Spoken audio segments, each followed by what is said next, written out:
everyone. My name is Monique, and I'm really excited to be doing this interview today to be talking about a tiny ripple of hope. How are you doing today, Jason? I'm doing well. Thanks for having me. Well, how excited are you? How are you feeling having a tiny ripple of hope being a part of the Sundance Film Festival this year? It it's an amazing feeling. It's a great honor, first of all, but also it's a huge relief. I've been working on this film for over 4 years, and to know that it's people are finally going to see it is an amazing feeling. Definitely. It's a very inspirational film. And I think that, the story about Jahmal Cole and what he's doing in his community is amazing. I think that it's just such a great film that highlights how we can all make an impact in our community. Yeah. And um, can you tell me when was the first time that you had heard about Jamal and his nonprofit organization? I was a fan, a supporter of Jamal back in 2015. I read an article, a local news article here in Chicago about him, and I bought a hoodie and a T-shirt, which is how they originally were funding the Explorers program. But I wanted to do more, and so I was producing a TV show here in Chicago, and I booked him and some of the teens in his program for the show. And afterwards, we got to talking, and I said, like if I could cut you a check, I would just cut you a check, but I can't do that. So, is there a way that I can help you? And ultimately, we landed on doing a documentary, and we didn't really know where it was going to go. Or how we were going to get there. And it's certainly changed along the way. But here we are. And how was that process like of being able to, produce and direct this documentary? Yeah, I mean, it's been amazing and a huge learning exercise for me and for my crew. I had been in TV for about 10 years before jumping to documentary work full time, and this is my first feature. And I got lucky, that we have an amazing story and an amazing subject. Um, but there were twists and turns along the way. Originally, we thought this was going to be a documentary more about the teens that we featured, and we had to pivot to Jamal because he was kind of more not, I don't want to say interesting. The teens are great, they're amazing, but they're teenagers, and they would say, "Hey, we got into 5 colleges," and I'd say, "Well, why didn't you call me and let me know so we could film you opening your letters?" Um, so Jamal became the focus, and I think probably rightly so, because what we captured is really compelling and important. And how important was it for you to talk about Jamal's struggles? We see that Jamal talks about his relationship with his father, his wife, and also being able to invest his money in his organization, and dealing with the floor closure that he had, and not being able to pay his mortgage because he wanted to invest in this organization. Yeah, I don't think there's a film without exploring that kind of stuff. And that's ultimately why we settled on the time frame that we did. We filmed for, over 3 years, but what you see in the film is roughly about 1 year in Jamal's life, and that's because it was such a formative year for him. If we don't talk about, the relationship with his wife breaking down, and if we don't talk about his home going into foreclosure, and if we don't talk about the violence in the communities that he's servicing, it's just a piece about a great organization.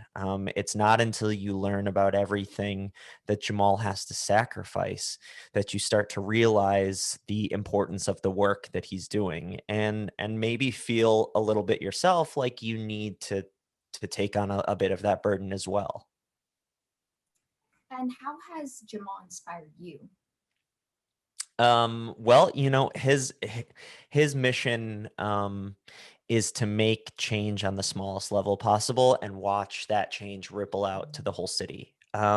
So, you can't help but want to do things in your neighborhood after that to make the city a better place. And seeing that tangible change is really amazing, and it makes you want to do it more. And whether it's shoveling snow for seniors in your neighborhood, or planting in an urban garden that benefits a food bank, or just knowing your neighbors and being there for your neighbors is how we're going to really make change in this city, and that's what he preaches.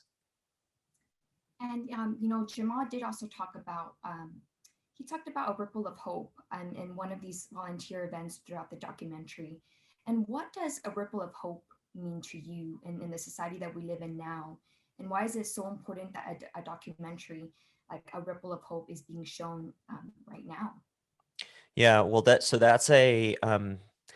a quote from a famous Robert Kennedy speech, and who's one of Jamal's great heroes.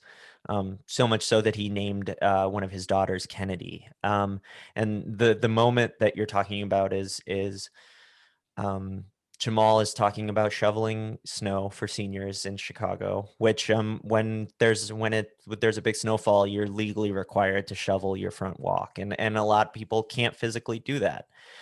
And Jamal was saying, this may feel like a small act, like shoveling someone's drive may feel really small.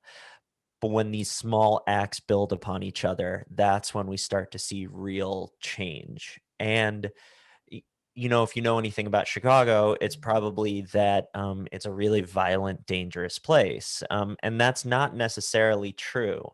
Most of the violence in this city happens in 10 or 11 communities out of over 77. And the work that Jamal is doing is making people care about those communities, investing our time, our resources, our humanity into caring about the people who live in those communities. And that ripples out and affects the entire city in a positive way. And I think with everything that we have experienced recently in 2020, caring about your neighbors is so important, not just in Chicago, in the entire country, in the entire world. And that's why, regardless of when the events of the film take place, it feels timely. It feels important now. Definitely, yes. It's a very, very inspirational documentary. And what message would you like the audience to receive after watching this documentary? Yeah, I mean, Jamal is fond of saying that he's the most visible poor person in Chicago. People think he has unlimited resources because they see him all over the news, and they see him in their neighborhoods and on social media, and it seems like he can do everything. But the reality is that he can't, and that's what I want people to understand.